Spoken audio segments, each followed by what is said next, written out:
Hi hello welcome to iView entertainments నేను మీ శ్రావణి.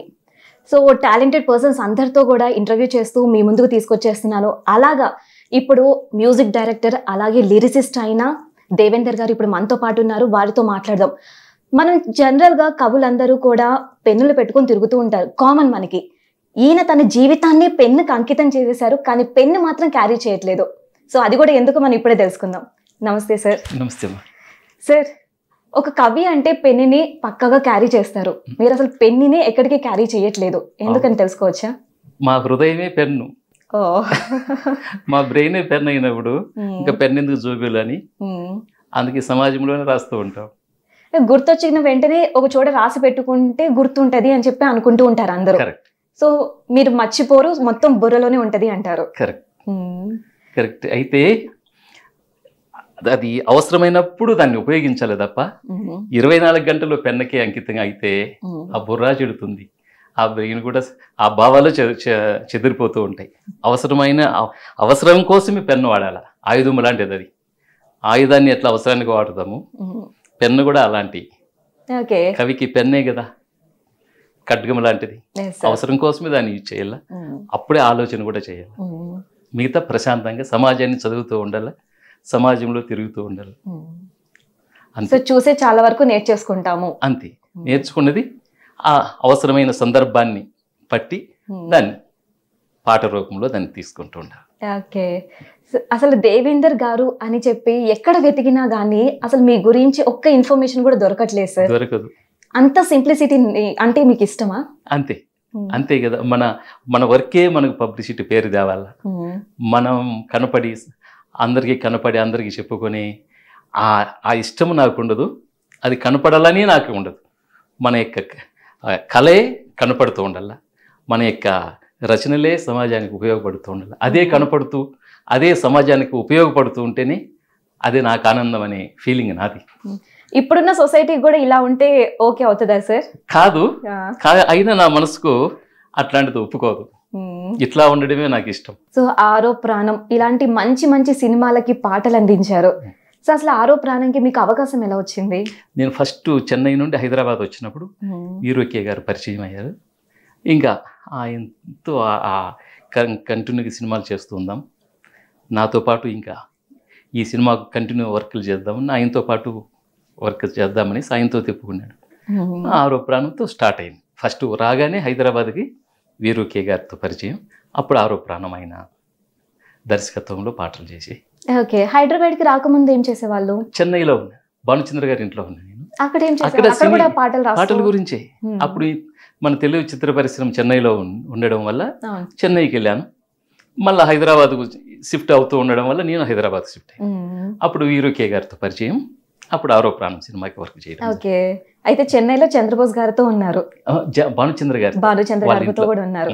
భానుచంద్ర గారి గురించి అసలు మీరేం తెలుసుకున్నారు, ఆయన నుంచి ఏం నేర్చుకున్నారు? భానుచంద్ర గారు అంటేనే అది మహావృక్షం. ఆ వృక్షాన్ని అంటి పెట్టుకొని ఎన్నో జీవజాలం ఉన్నట్టు మేము ఎంతోమంది కళాకారులు ఆ ఇంట్లో ఉండి, చాలామంది ఇప్పుడు తెలుగు మన పరిశ్రమలో అక్కడి నుండి వచ్చిన వాళ్ళే చాలా ప్రముఖులు. అట్లాంటి వాళ్ళలో నేను ఒకరిని. ఆ ఇంటి నుండి వచ్చిన వాళ్ళల్లో అక్కడి నుండి రావడం అనేది, ఆ ఇంట్లో ఉండడం అనేది మా జీవిత ధన్యం అనిపించుకునే అంత అనుభూతులు మాకు అక్కడ దొరికినాయి.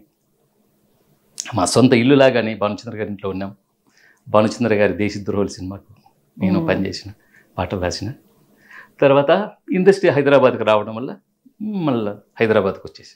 సో దేశద్రోహం అంటే మీరు రాసిన సినిమాల పేర్లు అన్నీ చూసుకుంటే ఆరో ప్రాణం, సర్కస్, సత్తిపండు అండ్ ఇంకా అజ్ఞాతం, ఆఖరి పేజీ, ఇవన్నీ కూడా దేశానికి సంబంధించి ఏదో ఒక మంచి మెసేజ్ తోనే ఉన్నాయి. అయితే అట్లాంటివి నాకు వచ్చాయి, రావడమే మీకు అలా వచ్చింది. అట్లాంటివి వచ్చాయి, మనం కోరుకుంటూ వచ్చినవి కాదు, మనకు వచ్చిన అవకాశాలు అట్లాంటివి వచ్చాయి. అందుకే అట్లాంటి పాటలే వచ్చాయి వాటిల్లో కూడా. సో మీరు ఎప్పుడు ట్రై చేయలేదా, లైక్ నాకు ఇంకా మంచి పాటలు రావాలి, సో మంచి సినిమాలు, పెద్ద పెద్ద హీరోల సినిమాలకి చేయాలి అని? అయితే నా ఫీలింగ్ ఏంటంటే, మనం చిన్నది రాసినా పెద్ద మనసుతో చేసేదే పెద్ద సినిమా అనే ఫీలింగ్ నాది. చిన్న సినిమా అయినా పెద్ద సినిమా అయినా పెద్ద మనసుతో వర్క్ చేస్తేనే అది పెద్ద సినిమా లెక్క. అంతే, పెద్ద బడ్జెట్ పెట్టింది పెద్ద సినిమా అనేది కాదు నా ఫీలింగ్. అందుకే చిన్న సినిమా అయినా మంచిగా చేద్దాం అని నా వర్క్లో 100కి 100 మార్కులు వేయించుకున్నా. ఓకే. రచనలో కానీ సంగీతంలో కానీ ఏ ప్రెస్ మీట్లో కానీ ఏ మీడియాలో కానీ మన పాటల గురించి మనం చేసిన సినిమాల్లో అన్నిటికీ మంచి పేరే మన పాటలకు వచ్చినాయి. అవును సార్. అంటే దాన్ని పెద్ద సినిమా అని అదే ఫీలింగ్ నాకు. ఓకే. పెద్ద మనసుతో అందరూ ఇష్టపడడమే ఆ పెద్ద సినిమా నా దృష్టి. అందుకే పెద్ద సినిమాలు ఇంకా పేరున్న వాటికి రాయలేదు, నేను ఆ వాటికి ప్రయత్నించలేదు. కారణం చిన్నవే పెద్ద హిట్ కొట్టి అప్పుడు పెద్ద సినిమాలకు రాసే అవకాశం వాళ్ళే ఇస్తారేమో అన్న దీంతో చిన్న సినిమాలని పెద్ద మనసుతో చేస్తాను. ఇప్పుడు ఈ సినిమాలన్నిటికి కూడా మీరే మ్యూజిక్ డైరెక్టర్, లిరిసిస్ట్ అంటే రాయడం కూడా అన్ని రెండు మీరే చేశారు. ఓకే. అంటే ఫస్ట్ ట్యూన్ కంపోజ్ చేశాక అప్పుడు మీరు రాసేవాళ్ళ లేకపోతే రాసాక? అయితే డైరెక్టర్ సిచ్యువేషన్ చెప్పగానే ఆ పాటకి ఏ ట్యూన్ బాగుంటుంది నేను రాస్తాను కాబట్టి ఇంకొక రచయితకి అయితే ట్యూన్ ఇవ్వాలా, ఏదో చెప్పాలా, చేయించుకోవాలా, నేనే కాబట్టి నాకు ఆ ఫీలింగ్తో రాసినప్పుడే సింగిల్ రచనలోనే మ్యూజిక్ కూడా ట్యూన్తో సహా రాసేస్తాను. ఓకే. అట్లా ఆరోపణను కూడా అంతే, సర్కస్ సత్యపండు అంతే, మనమే రాసాం కాబట్టి మనకి ఈజీ అయ్యేది. ట్యూన్లు మనమే ట్యూన్ చేసుకొని ఆ ట్యూన్తోనే అనుకొని రాసేసి అందుకే ఈజీ అయ్యేది. నిన్ను చూసి నన్ను నేను మరచిపోతిని, నిన్ను తలచి నేను ఇలా మారిపోతిని, నీలోన నేనుండనా నీకు నూరేళ్ళు తోడుండనా, గుండెల్లో దాగుండనా నీ నన్న గుప్పెడైన గుండెలోన గూడు కట్టి ఉండనా, ఓ సయ్యారి సయ్యా సందేల మావయ్య వచ్చాడే, ఈ వయ్యారి వల్లోన తెల్లారి ఉయ్యాలుగాడే,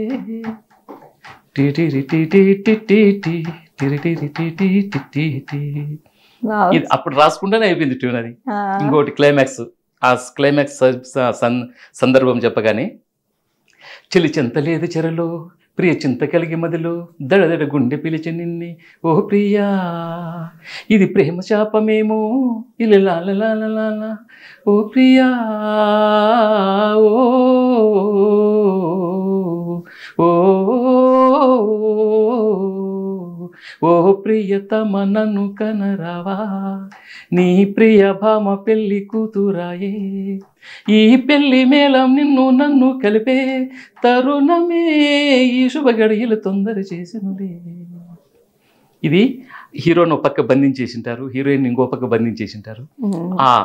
ఆ విలాపంతో ఒక క్లైమాక్స్ సాంగే. సో మీకు సీన్ చెప్పడం కూడా అలానే చెప్పారు, ఏమని లైక్ హీరోయిన్ అని బంధించేసింటారు, ఆ అమ్మాయిని నమ్మించి హీరోని నీకే చేస్తామని చెప్పి తీసుకొస్తూ ఉంటారు. ఇంకా ఇతన్ని ఇంకొకరు కిడ్నాప్ చేసి బంధించి హింస పెడుతూ ఉంటారు. ఆ మధ్యలో వచ్చిన ప్రేమ ఇంకిద్దరి ఆవేదనతో ఈ క్లైమాక్స్ సాంగ్ అండి. ఇది ఇంకా సర్కస్ సత్యపండు, అది ఆలీ గారితో, ఆలీ మోనికా బేడి గారి ఈ కాంబినేషన్లో డూయిట్ అన్నారు డైరెక్టర్. ఆహా ఓహో ఆహా ఓహో, సంక్రాంతి పండుగ వచ్చి సంబరాలు మోసుకొచ్చే, సంక్రాంతి పండుగ వచ్చి సంబరాలు మోసుకొచ్చే, వస్తావ జానకి వస్తావ జానకి వస్తావ జానకి వంగ తోటకి నువ్వు, వస్తావ జానకి సింధులాటకి వస్తావ జానకి వంగ తోటకి నువ్వు, వస్తావ జానకి సింధులాటకి, బావి నిలగబోతి బిందెల్లో ఉంటావు, బువ్వా తిందామంటే ముద్దల్లో ఉంటావు, ముద్దల్లో నన్ను చూసి ముద్దివ్వమంటావు, ముద్దడిగి నా ముందే మరుగైపోతుంటావు, ఏమాయ చేశావు ఏమాయ చేశావు ఏమాయ చేశావు ఓరి మామ నువ్వు, నా మనసు దోచావి సందమామ, ఏమాయ చేశావు ఓరి మామ నువ్వు, నా మనసు దోచావి సందమామ, లాయరే ఇది ఫోక్. ఇంకా మిగతా వేరే సిచ్యువేషన్లు ఉన్నాయి. దీనికి ఏమని సిచ్యువేషన్ చెప్పారు? సంక్రాంతితో వచ్చింది కదా, సంక్రాంతి పండగ వచ్చినప్పుడు ఇది అట్లనేం కాదు, ఒక మంచి ఫాస్ట్ గా ఉండే ఒక ఫోక్ సాంగ్ కావాలన్నారు. అంతే, ఇది బాగుంటది అనేసి ఇంక ఇది వినిపిస్తే ఒకేసారి ఓకే అయింది. చెన్నైకి వెళ్ళి రికార్డింగ్ చేసుకుని తీసుకొని వచ్చేసినాం. ఓకే. ఇలా సినిమాల్లో ఇప్పటికే ఎన్ని సాంగ్స్ రాసుంటారు? సినిమాల్లో దాదాపు 200-300. 200-300. ప్రైవేట్ అయితే 1000 పైన ఉంటాయి. 1000 ప్రైవేట్. ఎలక్షన్లు ఇట్లాంటివి అయితే 2-3 వేలు ఉంటాయి. వేలే. భక్తి గీతాలన్నీ వేలే, ప్రైవేట్ ఆల్బమ్స్ అయినా వేలే, పొలిటికల్ అయితే ఇంకా వేలే. హైదరాబాద్ వచ్చినాక ఈ పొలిటికల్ అన్ని పార్టీ వాళ్ళతో పరిచయాలు, అందుకే అందరి పార్టీలకి అన్ని పార్టీలకి అవి మన సేవ చేయాల్సి వస్తుంది. అంటే దేశానికి ఏదైనా చేయాలి ఏదో అని ఒకటి చెప్పి చేయాలని అవకాశం మనకే వస్తూ ఉంది. ఓకే మీకే వస్తుంది. అందుకే ఈ ఈ ఎంటర్టైన్మెంట్వి ఈ ఫోక్ సాంగ్స్ బాగా ఇష్టపడుతున్నారు జనాలు. అవును. ఏదో విధంగా మన చేతనైన మనకు వచ్చే కళతో మనకు సాధ్యమైన సేవ ఈ రూపంలో చేస్తున్నాం. సో డివోషనల్ గా అంటే ఏమేం పాటలు పాడుంటారు? ఏ దేవుడి మీద ఎక్కువ? డివోషనల్ అంటే అందరి దేవుళ్ళ మీద, అయ్యప్ప మీద, తిరుమల వెంకటేశ్వరుని మీద, సాయిబాబా మీద, అమ్మవారి మీద, అందరి పాటలు. ఇంకా షిరిడి శ్రీపతి అని ఆదిత్యలో సూపర్, ఇప్పటికీ మంచి బిజినెస్లో అది నెంబర్ 1. అందులో బాబా సాయి బాబా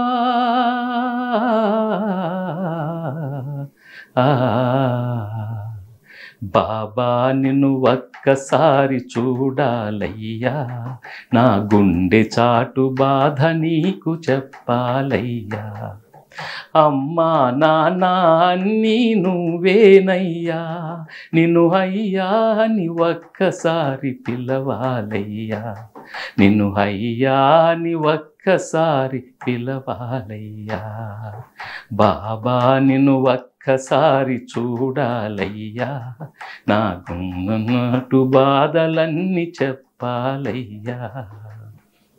ఇది అందులో పాట. తర్వాత దేవి నాగమ్మ, అందులో కూడా భక్తి. అందులో నాగల చవితి పుట్ట మీద నోముల పండుగ.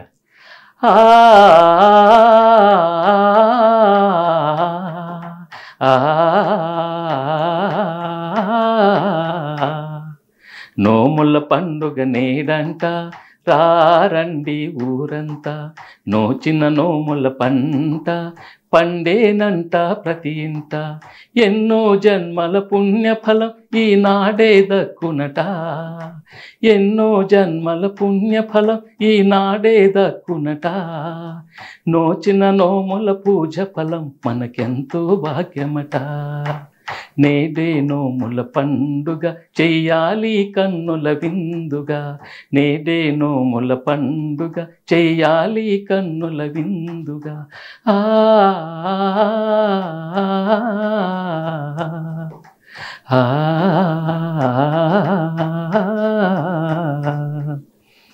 ఇది చాలా దేవి బాగుంది సార్. తర్వాత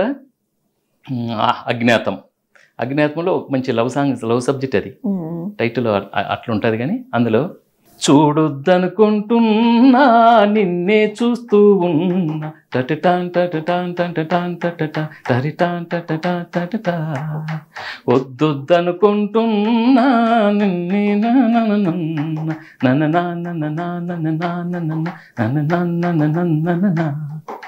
చూడొద్దనుకుంటున్నా నిన్నే చూస్తూ ఉన్నా, వద్దొద్దనుకుంటున్నా నిన్నే నన్నున్నా, ఆ బ్రహ్మే కసిపట్టి నిన్నే సృష్టించాడమ్మా, నీ అందం చూపెట్టి నా మతిని పోగొట్టాడమ్మా, నిన్ను చూస్తే ఆ బ్రహ్మదేవుడే అవుతాడమ్మా దాసోహం, నాలో రేగే ఆలోచనలకు చుట్టావమ్మా శ్రీకారం, నాలో రేగే ఆలోచనలకు చుట్టావమ్మా శ్రీకారం, చూడొద్దనుకుంటున్నా నిన్నే చూస్తూ ఉన్నా, వద్దొద్దనుకుంటున్నా నన్న నేను. అందులో అది అజ్ఞాతంలో అసలు మీరు ఇప్పటిదాకా పాడిన ప్రతి పాట కూడా లైక్ ఆ భావం అనేది, ఆ వర్డ్ కూడా క్లియర్ కట్ గా తెలిసిపోతుంది జనాలకి. దాంతో సబ్జెక్ట్ కొంచెం ఉంటేనే కదా పాటకి అందం. పాటకి అందం, వినే వాళ్ళకి అందం, ఆనందం. జనరల్ గా కవి అనగానే లైక్ పదాలు తెలుస్తాయి, ఒక్కదానికి చాలా పదాలు ఉంటాయి. సో అందులో పెద్ద పెద్ద పదాలు కూడా వాడేస్తూ ఉంటారు, అసలు వాటి మీనింగ్ ఏంటో కూడా తెలియదు, వాళ్ళకి తెలియదు, అసలు ఇప్పుడున్న జనరేషన్ కి అసలు తెలియదు. అయితే పాటకు అర్థమయ్యేడుగా ఉంటేనే పదం, ఆ భావం, దాన్ని ఇంకోసారి వింటాడు, ఇది బోరు కొట్టకుండా అది ఆలకిస్తాడు. అర్థం కాని పదాలన్నీ పెట్టేస్తే ఆ పాట వ్యర్థం అవుతుంది.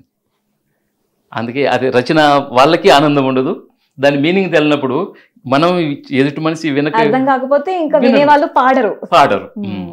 అందుకని ఏ పాట రాసినా అర్థవంతంగానే ఉండాలి. అది భక్తి రాసినా, ప్రేమ గీతం రాసిన, జానపదం రాసిన ఏదైనా అర్థమైతేనే దానికి వినేవాడు ఆనందిస్తాడు. అవును. ఇంకా ఎక్కువ పొలిటికలే ఎక్కువ రాశాను అన్నారు. పొలిటికల్ అన్ని పార్టీలకి అన్ని పార్టీలో ఒక్కొక్క పార్టీకి ఒక్కొక్క లైన్ లాగా చెప్పేసేయండి. బీజేపీది, ఇంకా ఇంకా అరాచకాలను భరిస్తూ ఉందామా, మళ్ళీ మళ్ళీ అసమర్థుల గెలిపిస్తూ ఉందామా, పదండి ముందుకు పదండి తోసుకు బీజేపీని గెలిపిద్దాం, పదండి ముందుకు కమలం గుర్తుకు ఓటేద్దాం, ఇంకా ఇంకా అరెరెరెరెరె ఇంకా ఇంకా అన్నా. ఇది బీజేపీది. ఇంకా చాలా ఉన్నాయి కానీ నాకు రాయడం అన్ని రాసి ఉండి ఏది అనేది ఒకటి తీయలేము. సముద్రంలో ముత్యాలు తీయలేమంటారు కదా అలా. ఇవి అప్పుడప్పుడు ఎప్పుడు పాడుతూ ఉంటాం కాబట్టి ఆ చిన్న చిన్న మొక్కలు గుర్తు వచ్చినాయి. భక్తి గీతాలు, జానపదాలు చాలా చాలానే దాదాపు 30-40 యూట్యూబ్ ఛానల్కి ఇచ్చిన. యూట్యూబ్ ఛానల్స్ కి అన్ని మంచి ఫోక్వి ఆల్బమ్ సాంగ్స్ ఇలా కూడా చేస్తూ ఉంటారు. అయితే అన్ని రకాలవి రాస్తున్నాం. అన్ని రకాలు రాసే అవకాశం కలామ తల్లి ఇస్తూ ఉంది. అందుకే ఈ పెద్ద పెద్ద సినిమాలు రాయలేకపోతున్నాం. అక్కడక్కడే ఆ చిన్న పరిధిలోనే సరిపోతుంది టైము. ఇంకా ఈ చెరువుల నుండి దాటి పెద్ద చెరువుకి వెళదామంటే చూద్దాం అది ఎప్పుడు వస్తుందో. దేనికైనా టైం రావాలి అంతే. సో మీరు అంటే అవకాశం రావట్లేదు, సో ఆ బాధ కొంచెం ఉంటుంది. సో బాధలో కూడా కవి ఇంకా ఎక్కువ రాస్తూ ఉంటారు. అది మీ ఫేస్ చూస్తున్నా, ఈవెన్ మీరు ఇప్పుడు పాడుతున్నా అసలు బాధ అనేదే లేదు నాకు. కానీ నాకు పెద్ద అవకాశం రాలేదే, పెద్దవాళ్ళకి రాయలేదనే ఆ ఫీలింగ్ నాకు రాదు. ఇందాకే చెప్పాను కదా, చిన్నదాన్ని పెద్దదిగా నేను భావిస్తూ ఉంటాను, దాన్ని పెద్ద మనసుతో చేస్తాం. కాకపోతే ఒక్క కోరిక అంతే అంతే పెద్ద. ఎందుకంటే మనం రాసే మనకు దానికి విలువ పెద్ద వాటిలో రాస్తే దానికి పెద్ద పేరు వస్తుంది, ఇంకా ఎక్కువ మందికి వెళ్తుంది. అది ఒక్కటే తప్ప. అందుకని ఎక్కువ మందికి వెళ్ళాలనే దీంతో ఈ మధ్య ఛానళ్ళు 2 పెట్టాను. ఏ ఛానల్స్ సార్? యూట్యూబ్ ఛానల్స్ వచ్చి ఆటపాట మీడియా ఒకటి, మాస్ మసాలా టీవీ. ఈ రెండిట్లో ఈ చిన్న పరిధిని దాటి పెద్ద పరిధికి మన పాటను పంపిద్దామని ఈ ఛానళ్ళ ద్వారానైనా. ఓకే, అంటే ఇప్పుడు 2 ఛానల్స్ ఉన్నాయి. ఒక్కొక్క ఛానల్లో ఏ కంటెంట్ లాగా పెడుతున్నారు? ఈ మన యొక్క భారతీయ సంస్కృతి గురించి, ఈ కల్చర్ యొక్క గొప్పతనాన్ని, కొన్ని చెప్పనివి, కొన్ని మరుగున పడిపోయినవి, మన ఔన్నత్యాన్ని, మన యొక్క ఘనతని, భారతీయుడు ఘనతని చాటి చెప్పేదానికని తెలుగు ఛానల్లో ఆటపాట మీడియా. ఇంకోటి మామూలు పాటలకి, మాస్ మంచి డ్యాన్సులకి, ఫోక్ సాంగ్స్కి అన్నిటికీ మాస్ మసాలా టీవీ. ఈ రెండిటి ద్వారా పెద్ద పెద్ద సినిమాల్లో నాకు అవకాశం రాలేదు కదా, ఈ వీటిల్లో అవకాశాన్ని వినియోగించుకుందాం దీని ద్వారా అని ఈ ఛానల్ పెట్టాను. నిజానికి మంచి ప్లాట్ఫామ్ చూస్ చేసుకున్నారు సార్. ఎందుకంటే ఇప్పుడు ప్రతి ఒక్కళ్ళ చేతుల్లో ఫోన్లు ఉంటున్నాయి. ఫోన్ ఆన్ చేశారంటే యూట్యూబ్. సో జనాలందరికీ బాగా రీచ్ అయిపోయింది. అండ్ ఇంకా మరుగున పడిపోయిన మన సంస్కృతి వీటన్నిటిని అన్నారు. ముఖ్యంగా చెప్పుకోవాలంటే తెలుగు భాష మరుగున పడిపోతుంది సార్. మరుగున పడిపోతుంది. దాని గురించి మన తెలుగు తల్లి విలపిస్తూ ఉందన్న దీంతో పుష్ప విలాపం టైపులో తెలుగు తల్లి విలాపం అనే ఒకటి మన ఛానల్లో పెట్టారు. అది నిజంగానే తెలుగు తల్లిని కొంత ఓదార్చినట్టు, తెలుగు తల్లి మనసు కొంచెం ఊరడించినట్టు. ఇంకొకటి అబల విలాపం అని మన ఛానల్లో ఒకటి పెట్టాను. మనిషి అడవికి వెళ్తాడు ఒకడు. వెళితే ఆ అడవిలో ఉన్న పక్షులు, పశువులు, ఆ పక్షిగణాలు, ఆకులు, ఆ అలములు అన్నీ కూడా ఈయన్ని అసహించుకుంటాయి. ఈ మగవాడి కంటే మా మృగజాతి మేలు కదా, మీ వల్ల ఎన్నో సమాజానికి హాని జరుగుతున్నాయి, మహిళలకి మీరు తీరని లోటు చేస్తున్నారు, అపచారం చేస్తున్నారు, మా మృగజాతిలో కూడా లేదు మీలాంటి ఈ సంస్కృతి అని చెప్పి అబల విలాపమని ఒకడు అడవికి వెళితే అడవిలో ఉన్న ప్రకృతిని అసహించుకుంటుంది. ఎలా అసహించుకుంటుంది అనేది అబల విలాపం. అది మంచి కాన్సెప్ట్. సరే, ఇప్పటిదాకా గుర్తించలేక అంతరించిపోయింది. ఓకే, ఇప్పుడు మీలాంటి వాళ్ళ ద్వారా అలాగ మొత్తానికి తెలుస్తుంది. సో దాన్ని మళ్ళీ తిరిగి తీసుకురావాలంటే ఏం చేయాలి? కవులు, కళాకారులే కంకణం కట్టుకోవాలి, కవులందరూ అంతే తప్ప ఈ పరిపాలకులు ఎవరు, పాలించే వాళ్ళు ఎవరు చేయలేరంట. లేదు, అది చెప్పాం కదా, రాజులు రాజన్నులు లేరు కాపాడేదానికి. ఈ గుళ్ళు గోపురాలు కట్టాలంటే రాజుల వల్లనే సాధ్యం. ఇది ప్రజాస్వామ్యం అనేసి ఇక్కడ పరిపరి విధాలు అయిపోయింది. ఇదేంటి, ఇది కుక్కల చంపిన విస్తరైంది ఇది. కాబట్టి దీన్ని కాపాడవలసింది బాధ్యత ఎవరిదంటే ప్రతి ఒక్కరి మీద ఉంది. అంతకన్నా కళాకారుల మీద ఇంకా ఎక్కువ. ఎందుకంటే ఆ కళలో కాపాడవలసిన బాధ్యత వీళ్ళకే ఇచ్చింది ఆ కళామ తల్లి. పాట పాడాలన్నా కళాకారుడే పాడాలా, ఆట ఆడాలన్నా కళాకారుడే చేయాలి. రాజకీయ నాయకుడు చేయలేడు, వానికి చేత కాదు, దీని విలువ వానికి తెలియదు. కాబట్టి ఇది మన బాధ్యత, మన అందరి బాధ్యత. ఓకే. సో ఇలాంటి మంచి రైటర్ అసలు ఎక్కడ పుట్టారు, ఏం చదువుకున్నారు, ఇక జీవితాన్ని పెన్నుకి అంకితం చేసేయడానికి గల కారణం ఏంటి? అయితే ఈ దీంతో పడితే, ఈ సేద్యంలో పడితే అన్ని సేద్యాలు మర్చిపోతాం. ఈ సాహిత్యం అనే ఈ సేద్యంలో ఈ దీంతో సరిపోతుంది తప్ప ఇంకొక దాని మీద ఆలోచన పుట్టదు. నేను పుట్టింది తరిగొండ, చదువుకున్నది మదనపల్లి, చిత్తూరు జిల్లా. మళ్ళీ డిగ్రీ తెలుగు లిటరేచర్ కంప్లీట్ చేసి చెన్నైకి వెళ్ళాను. చెన్నైకి వెళ్ళి సినిమా అప్పుడు ఇండస్ట్రీస్ చెన్నైలో ఉంది కాబట్టి చెన్నైకి వెళ్ళి లెటర్లు అడ్రస్లు తీసుకొని వెళ్ళి కలిసి అట్లా ఉండగా ఇండస్ట్రీ చిత్ర పరిశ్రమ హైదరాబాద్ షిఫ్ట్ అవుతా వచ్చింది. ఇంకా నేను హైదరాబాద్ వచ్చి. మీకు చిన్నప్పటి నుంచే రాయాలి అని చెప్పి ఉందా సార్? చిన్నప్పటి నుండి నాకు ఏ రికమెండేషన్ చేసిన సీటు రాకపోయినా నా కవిత్వమే నాకు సీటు సంపాదించేది. అట్లా కవిత్వానికి సంబంధించి సీట్లు అంటే ఎగ్జామ్ అనేది పెట్టారు కదా? ఎట్లాగంటే డిగ్రీ నేను ఎంబీబీఎస్ చేయాలని ఉండేది. ఇంటర్లో బైపీసీలో ఆ కప్పలు ఆ వానపాములు కోసి నా మనసు ఒప్పుకోక ఇంక ఇది కాదు డిగ్రీ BA తీసుకుందామని అప్లై చేసిన. అందులో BAకి రాలేదు సీటు. ఇంకా ఏ రికమెండ్ చేసిన సీట్ రాదు, అంత స్ట్రిక్ట్ అది బీటీ కాలేజ్ మదనపల్లి. ఇంకా ఏ రికమెండేషన్తో రాలేదు కదా, ఇంకా అప్పుడు కవిత బుర్ర ఉపయోగించాను. అప్పుడు సగం అయిపోయింది. ఇంకా ఈ కవిత చూసిన వెంటనే ప్రిన్సిపాల్ కోదండపాణి గారని గొప్ప మనసున్న వ్యక్తి, మహనీయుడు, ఆ కవితలో చదివి వెంటనే స్టాఫ్నంతా పిలిపించి ఆఫీస్కి ఎందుకు ఇవ్వలేదు ఇతనికి సీటు అనే వాళ్ళందరినీ కొంచెం అందరి క్లాస్ పీకి ఇట్లాంటి వ్యక్తికి సీట్ ఇవ్వాలా, ఎట్లా ఎవరెవరికి ఇచ్చేమి ఉపయోగం, మనం పేరు తెచ్చేవాడికి పేరు నిలబెట్టే వాళ్ళకి ఇవ్వాలి మనం అనేసి క్లర్క్ని పిలిపించి హాస్టల్ సీటు కూడా ఇప్పించి ఓన్లీ చిన్న కవితతో ఏం రాసినా నాకు గుర్తులేదు, అది అప్పుడు స్పాట్లో రాసి ఇచ్చిన అంతే. ఎందుకంటే ఏ రికమెండేషన్ ఎమ్మెల్యేతో రాలేదు, ఎవరితో చెప్పినా కాలేదు. ఇంకెక్కడో ట్రై చేసుకోమని నాకు ఎక్కడో ఇంక ఇష్టం లేదు, ఎందుకంటే ఇంటర్ కూడా అక్కడే చదివాను. అందుకే ఇంకా ఆ చిన్న కవితతోనే సీట్ వచ్చింది. అట్లా కవితల ద్వారానే చెన్నైకి రప్పించుకునే అవకాశం వచ్చింది. అసలు ఆ కవిత ఆయన దాకా ఎలా రీచ్ అయింది? నాకు అప్పటికప్పుడే వస్తాయి ఆ సందర్భం. మీరు రాశారు ఓకే, బట్ ఆ పర్సన్ దగ్గరికి ఎలా రీచ్ అయ్యారు? పర్సన్కి ఎట్లాగంటే ఏ రికమెండేషన్ తో సీట్ రాలేదు కదా, ఓహో ఇప్పుడు ఆలోచన బుర్ర పెడదాం అనేసి వెంటనే ఆ పేపర్ ఒకటి తీసుకుంటా. పేపర్ పెన్ను రాసి తీసుకొని నాకు తెలుగు లిటరేచర్ ఇష్టం, ఏదో నా మనసుకు అప్పుడు సందర్భాన్ని బట్టి రాసేస్తా, ఇచ్చేసి ఆ ప్రిన్సిపాల్ టేబుల్ మీద పెట్టా. అది చూసి చదివి చెలించిపోయాడు ఆయన. వెంటనే ఆ స్టాఫ్ అంతా పిలిపించాడు. ఆ స్టాఫ్ అంతా ఏమన్నా నా క్లాస్ బిక్తాడేమో నాకు కొంచెం దిగులు. అందరినీ పిలిపించిన తర్వాత తెలుగు డిపార్ట్మెంట్ అంతా వచ్చిన తర్వాత ఎందుకు ఇవ్వలేదయ్యా మీకు కవిత అందరికి వినిపించాడు చదివి. అదే మీరు ఈ లెటర్ రాయడం అనేది కూడా దాసరి నారాయణ గారికి కూడా లెటర్ రాయడంతో అది పాటలా వచ్చేసింది అని కూడా చాలా నా లెటర్కి అంత శక్తి ఉండేది. ఎక్కడ రాసినా వెంటనే రిప్లై. అప్పుడు లెటర్లేనే కదా, లెటర్లే. నేను సినిమా డైరీ తీసుకొని హై స్కూల్ అప్పుడే అందరికి లెటర్లు వేసేవాడిని. ఇది నా భావం, ఇది నా బాధ, నా కోరిక ఇది, చిత్ర పరిశ్రమలో ఒక పాటన్న నాకు అవకాశం ఇవ్వాలా, నన్ను చెన్నైకి రప్పించుకోవాలని నేను లెటర్లు వేసేవాడిని. ఆ లెటర్లకి వెంటనే రిప్లై వచ్చేవాళ్ళు. నాకు ఇంకా ఆనందం. అప్పుడు 6th 7th చదువుకునే రోజులు అవి. అప్పుడు ఆ లెటర్లు చూసి ఆనందపడిపోయేవాళ్ళు. ఆ లెటర్ అంతా ఫ్రెండ్స్ అందరూ ఊరంతా చదివేవాళ్ళు.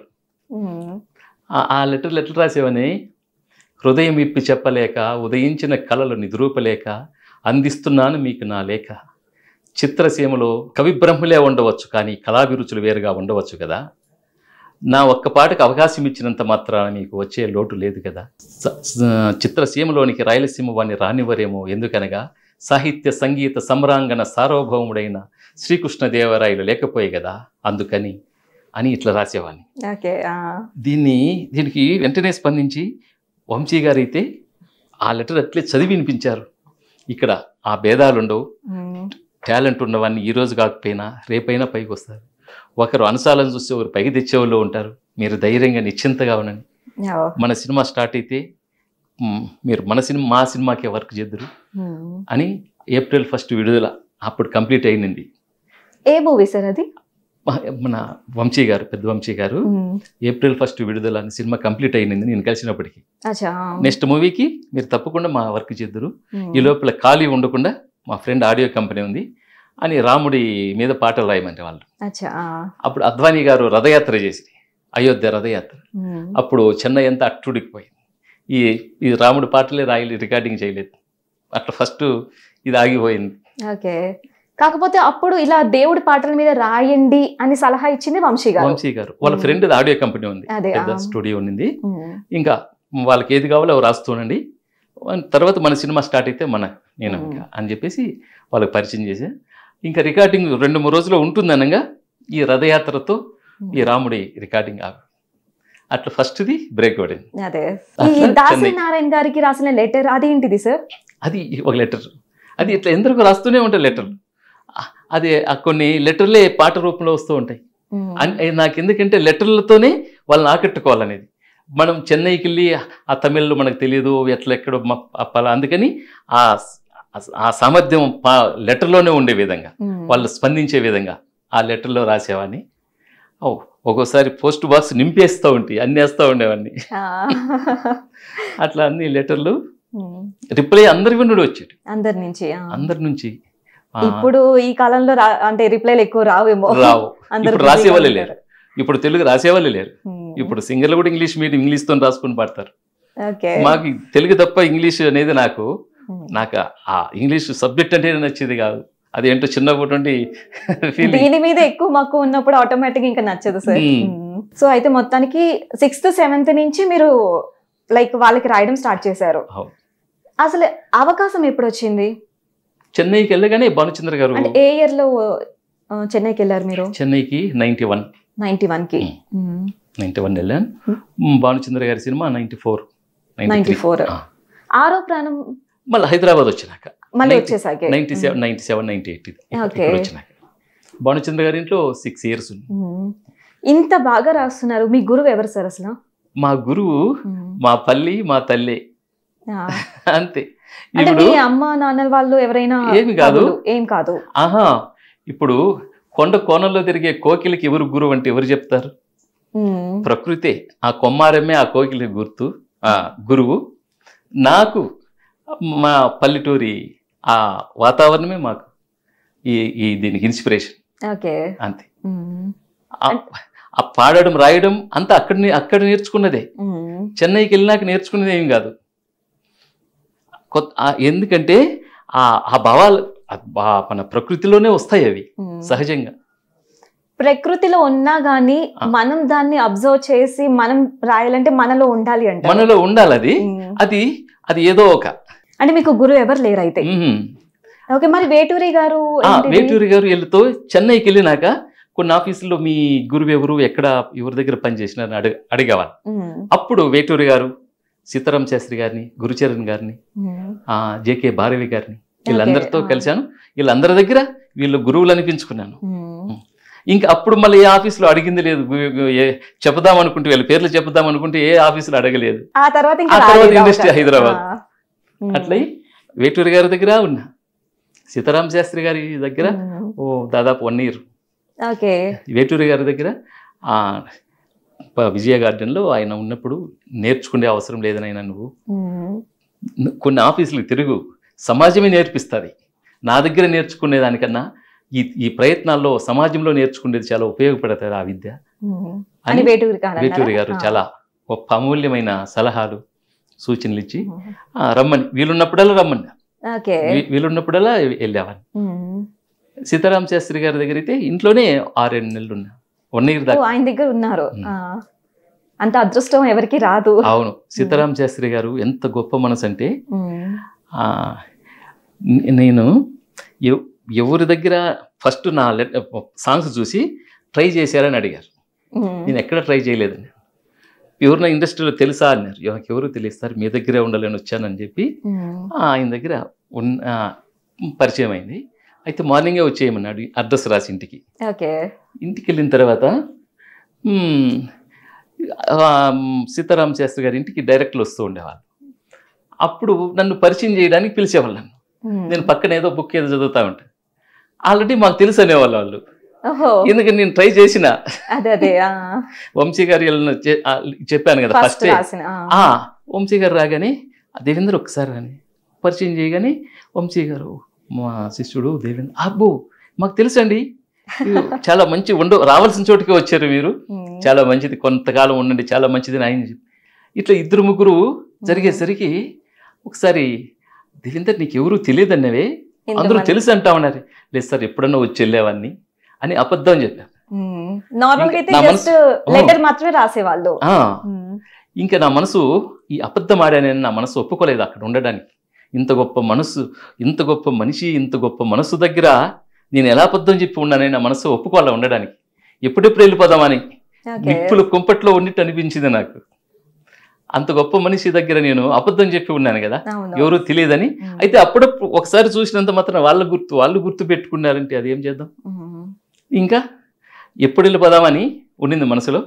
ఒకసారి ఉగాది పండగ వచ్చింది, సార్ ఊరికి వెళ్ళొస్తాను, వెళ్ళి 2-3 రోజులు మళ్ళీ వచ్చేయాలని చెప్పి పంపించాను. అంతే, మళ్ళీ వెళ్ళనే లేదు. సీతారామ శాస్త్రి గారి దగ్గరికి మరి సిరివెన్నెల గారు ఏం అనలేదా? లైక్ తెలియదు. నేను అడిగాడు ఒకసారి, ఎవరు తెలియదు కదా, అందరూ తెలిసినట్టు ఉన్నారు. లేదు సార్ అప్పుడప్పుడు వచ్చి వెళ్తూ అని చెప్పేసి ఒకసారి ఈ నా మనసులో ఉండే బాధను లెటర్ రాసి టేబుల్ మీద పెట్టినా. అది చూసి కన్నీళ్ళు ఇంకా ఎక్కువ పెట్టి ఏడ్చేశాడు. ఎప్పుడు ఇట్లాంటి పిచ్చిగా రాయొద్దు, నేను నా నుండి నిన్ను వదులుకోను, పంపించను నిన్ను, నీకు దూరంగా ఉన్నావు కాబట్టి దగ్గర ఉండాలని చెప్పేసి మన పని అమ్మాయికి ఇక్కడ రూమ్ చూడమని చెప్పిన, కాబట్టి నిన్ను పంపించుకొని నిన్ను వదులుకొని నిన్ను అనేసి ఇంకా నా మనసు ఇంకా రెట్టింపు అయ్యే బాధ. ఆయనే అంతలా ఏడ్చేశారు అంటే అంత నేనేం రాశానంటే నా ఫీలింగ్, ఇంత గొప్ప మహనీయుని దగ్గర నేను అబద్ధం చెప్పి ఉన్నానే, నాకు ఇండస్ట్రీలో ఎవరు తెలియదు అన్నాను కదా, పరిచయం చేసిన వాళ్ళు మాకు తెలుసు అన్నారు కదా 3-4.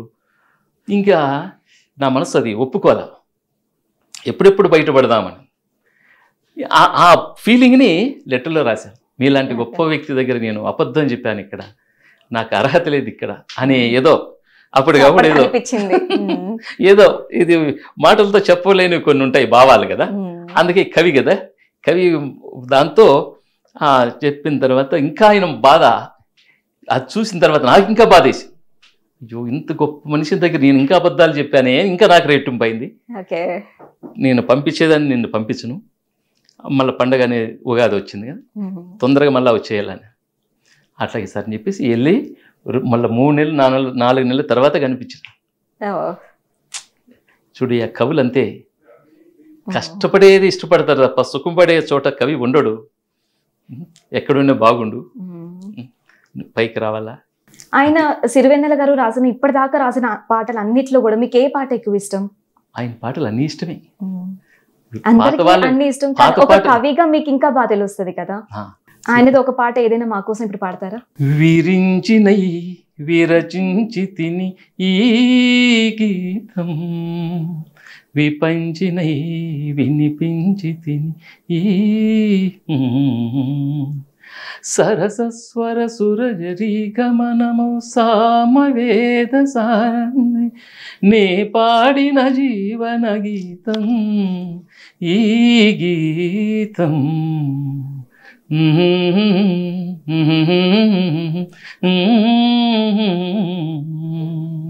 నవంబర్ 30, 2021 అందరికీ మర్చిపోలేని రోజు. ఆయన మనకి దూరంగా వెళ్ళిపోయిన రోజు. అప్పుడు మీకు ఎలా అనిపించింది? అసలు చాలా బాధ వేసింది. నేను హైదరాబాద్ వచ్చిన కలవనే లేదు. ఎందుకు కలవలేదంటే నా వారసుడు అని చెప్పుకున్నారు కదా, ఆ రేంజ్ సాంగ్స్ వినిపించే అప్పుడు కనిపిద్దాం అనుకున్నా నేను. నా వారసుడు అన్నప్పుడు ఆ రేంజ్ మన పాటలు ఉండాలి కదా, అట్లాంటి పాట రాయాలి కదా, అట్లాంటి రాసే అవకాశం సినిమాలు ఇవ్వాలి కదా, రాలేదు. అయితే 6వ ప్రాణంలో ఆయన ఆశీస్సులు తీసుకుని డైరెక్ట్నే పంపించి నేను వెళ్ళలేదు. సార్ ఈ సాంగ్ని నా పేరు చెప్పకుండా సీతారామ శాస్త్రి గారికి వినిపించండి, చూపించండి, ఎలా ఉందో ఆయన అభిప్రాయం తెలుసుకొని రాండి నేను. ఓకే. నా పేరు చెప్పుకుని వెళ్ళి తెలుసుకున్నాడు. పో నీ పాటను చాలా మెచ్చుకున్నాడయ్యా సీతారామ శాస్త్రి గారు. గుర్తుపట్టలేదా సార్? ఎందుకంటే మీరు ఎలా రాస్తారు, ఏం పదాలు వాడతారు, ఆయన ఆల్రెడీ చూసున్నా కానీ ఈయన తెలివి డైరెక్టర్ది. ఏం చేశారు? నేనే రాశానని వెళ్ళాడు ఈయన. ఇది గొప్ప అనిపించుకోవాలి కదా, ఏమి ఎంత గొప్పగా రాసినారండి మీరు, మీలో గొప్ప కవి ఉన్నాడు అని చెప్పి ఈయన నా పేరు చెప్పొద్దని చెప్పిన. మీ పేరేం చెప్పండి, దీని ఫీలింగ్ ఎలా ఉంటుందో సారు యొక్క ఫీల్, ఆ కళ్ళల్లో ఉండే ఆనందాన్ని నాకు చెప్పండి అని చెప్పిన. చాలా మెచ్చుకున్నాడు పని ఈ 2 పాటల్ని. అట్లా ఆయన ఆశీస్సులతో ఆరోపణ ఎదురుకి వెళ్ళి కనపడి గర్వంగా చెప్పేదానికి అలాంటి సాంగ్స్ చేయలేకపోయాననేసి కలవలేకపోయాను. అది చాలా బాధాకరమైంది. గొప్ప సాంగ్స్తో వెళదాం, మీ వారసుడని చెప్పుకున్న అంత గొప్పగా నన్ను అంత మెచ్చుకున్న మనిషి కదా. అట్లాంటి వ్యక్తికి నేను చిన్న చిన్న పాటలతో చిలిపి పాటలతో చెప్పుకుంటే గొప్ప కాదు కదా. ఆ గొప్ప ఘనతున్న సాంగ్స్తో కనిపిద్దాం, అప్పుడుతో అంతవరకు దూరంగా ఉందామనే ఉన్నా. ఇట్లా జరిగింది. ఇది మీరు ఆల్రెడీ ఒక గొప్ప కవి అని ఆయనకు తెలుసు, టైం రానిదే మీరైనా ఒక పాట పాడడానికి అవ్వదు, మరి ఇలా ఎందుకు ఆలోచించలేకపోయారు? ఎట్లా ఆయన్ని కలవడానికి? నా మనసులు కొన్ని హద్దులు ఉంటాయి నాకు. ఆ ఘనత సాధించినప్పుడే కనిపించాలని. అంతే. ఆత్రేయ గారితో కూడా మీకు ఏమైనా అనుభూతి? లేదు, ఆత్రేయ గారి పాటలే నాకు ఇన్స్పిరేషన్. చెన్నై దాకా నడిపించింది అవే. ఆ పాటలు వినుకుంటూనే పెరిగాం, ఆ పాటలు వినుకుంటూనే చెన్నై దాకా వెళ్ళాం. ఆయన అన్ని వినుకుంటూ పాడుకుంటూ వెళ్ళాం, పడవ ప్రయాణం లాగా. ఆత్రేయ గారి పాటలు అంటే అవి ఏదైనా అందరికీ అర్థమయ్యేటివి. పండితుడికి పామరుడికి, పండితుడికి పాండిత్యం కనపడేది, పామరుడికి అందులో పద సౌందర్యం కనపడేది. అందువల్ల అందరూ అన్ని వర్గాలు ఇష్టపడిన మనసు కవి అంటారు కదా. అందుకే నాకు అట్లాంటి పదాలు ఈజీగా అర్థమయ్యేగా ఉండాలని నా యొక్క ఫీలింగ్ కూడా. అందుకే అర్థవంతమైన లలితమైన పదాలతో రాయడమే నాకు ఇష్టం. అందుకే ఆత్రేయ గారి టైపులో రాయాలని, ఆ ఈజీగా అర్థమయ్యే పదజాలంతో పాట ఉంటే అందరికీ అర్థమవుతుంది, అందరూ ఆమోదిస్తారనేది నాకు కూడా. అందుకే ఆయన పాటలు నాకు చాలా ఇష్టం. అందుకే మనసుగతి ఇంతే, మనిషి బ్రతుకింతే, మనసున్న మనిషికి సుఖము లేదంతే, మనసుగతి ఇంతే. ఎక్కువగా లైక్ బాధల్లో ఉన్న వాళ్ళు ఈ పాటలు పెట్టుకుంటూ ఎక్కువ వింటూ ఉంటారు. వింటూ ఉంటారు అన్ని. ఏ భావము ఉండే వాళ్ళకి ఆ పాట వచ్చేస్తుంది, ఆ దగ్గరికి ఉంటుంది, అది ఆ దరిదాపుల్లో ఉంటుంది. అందుకే బాధ ఉన్నవాడికి ఆయన పాట ఊరటనిస్తుంది, మంచి సంతోషాన్ని ఇచ్చే వాళ్ళకి ఆ సంతోషమైన పాటలు ఆయన దగ్గర దొరుకుతూ ఉంటాయి. ఏ టైపు వాళ్ళకి వెతుక్కుంటే అవి దొరుకుతూ ఉంటాయి ఆయన పాటల్లో. అందుకే కవికి అట్లుంటేనే అది కలకాలం ఉంటుంది ఆ పాట, ఏ పాట అయినా. ఇంకా మీరు ఈ సాంగ్స్ ఇవి రాయడమే కాకుండా బుర్ర కథలు కూడా రాస్తారు. బుర్ర కథలు, హరికథలు, ఇవి డిఫరెంట్ కాన్సెప్ట్లు రాయడం వల్ల అది మనకు ప్రయోగం లాగా ఉంటుంది. ప్రయోగం పెద్దవాళ్ళు చేసిన దాన్ని మనం కొంచెం దాన్ని అనుసరిస్తే కొంచెం ఎలా ఉంటుంది దాని యొక్క టేస్ట్ అందివ్వడం ఇప్పుడు వాళ్ళకి కూడా మంచిది కదా అని అట్లాంటివి ఎవరైనా చెప్పితే చేయాలని నాకు ఇష్టం.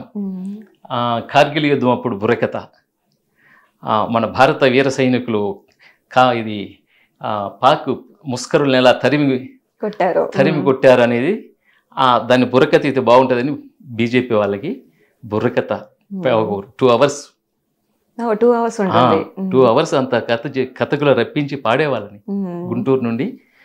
చాలా అది భలే ఆకట్టుకున్నది. అది క్యాసెట్ల రూపం. ఇప్పుడు సీడీలు అయితే అది దొరికేది, అప్పుడు క్యాసెట్లు అది ఎక్కడుందో కూడా తెలియదు. అదని అంతరించిపోయింది, అసలు సీడీల తరం కూడా అంతరించిపోయింది. అవును. అందువల్ల ఆ బుర్రకథల్ని తర్వాత మళ్ళా ఒకటి వేరే సబ్జెక్ట్ని బుర్రకథ రూపంలో చెప్పాం. ఇది సాయిబాబా కథ ఒకటి, అది ఓ బుర్రకథగా రాసినాం. ఇంకా తర్వాత ఇంకేదో చేయాలనుకున్నాం కానీ మళ్ళీ ఇవి అట్లాంటి కొత్త కాన్సెప్ట్లు పాతవి పాతవే ఇప్పుడు కొత్త అంతే. ఓల్డ్ ఈజ్ గోల్డ్ అంటారు, అది నిజమని ఇప్పుడు అందరికీ తెలుస్తుంది. అవి ఇప్పుడు కవులకి అది ఒక కొత్త ప్రయోగం. బుర్రకథ రాయాలంటే అంత ఈజీ కాదు కదా, అదే దాన్ని ఆ సబ్జెక్ట్ లో వెళ్ళాలంటే టేకప్ చేయాలంటేనే కష్టం. అందుకే అట్లాంటి కొంచెం చేస్తే మనకు అవకాశం. మన పూర్వీకుల కాలంలో ఎక్కువ చూస్తున్నాము, లైక్ ఒక తెర పెట్టి లేదంటే ఇలాగ చేస్తూ ఉంటారు. అవును, ఇప్పుడు యూట్యూబ్ లో అట్లాంటివే కదా కొత్తదనం, వాటికి ఎగబడుతున్నారు. అండ్ ఇంకా మీరు చాలా మంది దర్శకులతో కూడా మీ ప్రయాణం సాగుతూ వచ్చి ఉంటది. సో అలాగా ఏ దర్శకుడు అంటే మీకు బాగా నచ్చింది? చెన్నైలో ఉన్నప్పుడు అందరితోనే నేను తిరిగిన బాగా. మన పెద్ద డైరెక్టర్లు చెన్నైలో ఉన్న ప్రతి డైరెక్టర్తో కలిసాం, వెళ్ళాను, రోజు పలకరించి కనిపించి, ఎందుకంటే వెళ్ళిందే అందుకోసమే కదా, అవకాశాల కోసం. ఈవి సత్యనారాయణ గారి కోసం వెళ్ళాం, రోజు వెళ్ళామని, ఇంటికి రోజు రమ్మనేవాళ్ళు. తర్వాత రవిరాజ పినిసిటి గారు, బి గోపాల్ గారు, వంశీ గారు, ఇంక చెన్నైలో ఉన్న అందరినీ కలిశాను. పరశూరు గోపాలకృష్ణ గారు, చాలా వీళ్ళ నుండి ఎప్పుడూ నేర్చుకోవడమే నా పని.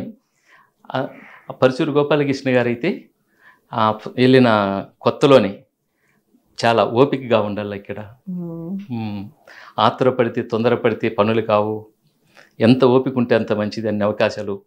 ఎంత టాలెంట్ ఉన్నా వెంటనే ఎవరికీ రావు, ఓపికతోనే సహనంతోనే సాధించాలని ఎంతో విశేషాలు చెప్పి నాలో అక్కడ ఉండే విధంగా, అక్కడ ఉండే ఓపికతో నేను ఈ విజయం సాధించేంత వరకు నాకెంతో చాలా నేర్పారన్నమాట.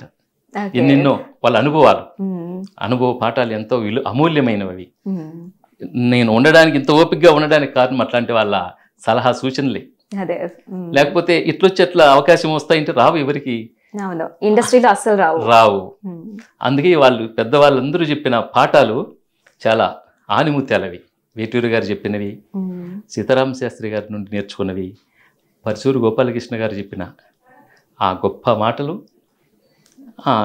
ఇండస్ట్రీలో ఇంతకాలం ఉండేందుకు శక్తినిచ్చినాయి. సో ప్రెసెంట్ ఏ సినిమాలకు రాస్తున్నారు సార్? ఏమైనా రాస్తున్నారా? 2 సినిమాలు కంప్లీట్ అయినాయి. దమయంతి అనే ఒక సినిమా, రాబందు. ఈ 2 కంప్లీట్ ఎండింగ్ లో ఉన్నాయి. సో మొత్తానికి అయితే అటు సినిమాలు, ఇటు పొలిటికల్ అన్ని కవర్ చేస్తూ వచ్చేసారు. యూట్యూబ్ ఛానల్, తెలుగు భాష గురించి. సో ఇంకా అంటే పెద్ద మూవీస్ లో చేయలేకపోతున్నా, ఇది కాకుండా ఇంకా ఏమైనా ఉందా సార్ మీకు కోరిక అనేది?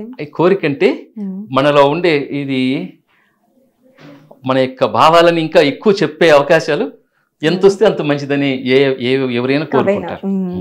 కవి అయితే ఇంకా ఎక్కువ కోరుకుంటాడు, ఎందుకంటే కవికి కళానికి అంత ఉండదు కాబట్టి.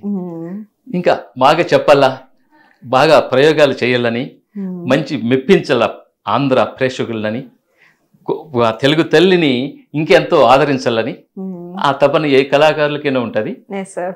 అది నాకు ఇంకా ఎక్కువ ఉంది. నిజంగా మీరు కోరుకున్నట్టే. సో మీ పాటలు ఇవన్నీ కూడా చూడని వాళ్ళు కూడా ఇప్పుడు దీని ద్వారా చూస్తేనే తెలిసిపోతుంది, అందరికీ అర్థమయ్యే రీతిలో పాడుకునే విధంగా కూడా మీ పాటలు అన్నీ ఉన్నాయి. మీరు కోరుకున్నట్టే ఈ తెలుగు ప్రజలు అందరికీ, తెలుగు వారే కాకుండా ఫారిన్ వీళ్ళు కూడా తెలుసుకొని మన తెలుగు సంస్కృతి గురించి కూడా బాగా తెలుసుకోవాలని చెప్పి గర్వపడేలాగా మీరు చేస్తారు అని చెప్పి నేను మనస్ఫూర్తిగా కోరుకుంటున్నాను sir. Thank you so much sir. నమస్తే. చూసారు కదండి, ఇవాళ మ్యూజిక్ డైరెక్టర్, లిరిసిస్ట్, అలాగే ఈయన సింగర్ కూడా. సో ఆ పాటలు, ఆయన పాడిన పాటలు కూడా మనం విన్నాము. సో నిజంగా ఎంతో టాలెంట్ ఉంది. ఓ టాలెంట్ ఉన్నదాన్ని మనము ఆ ఒక్క ప్లేస్కో, ఆ ప్రాంతానికో, వీటికి మాత్రమే పరిమితం చేయకుండా అన్ని ప్లేసెస్కి కూడా, అన్నిటికీ కూడా విస్తరించేలాగా ఈ ప్రయత్నం చేస్తున్నాము. సో మీరు కూడా ఈ ప్రయత్నానికి సహకరిస్తారని చెప్పి మనస్ఫూర్తిగా కోరుకుంటున్నానండి. Thank you. మరో గెస్ట్తో మళ్ళీ మీ ముందుకు వచ్చేస్తాను. Until then, bye bye.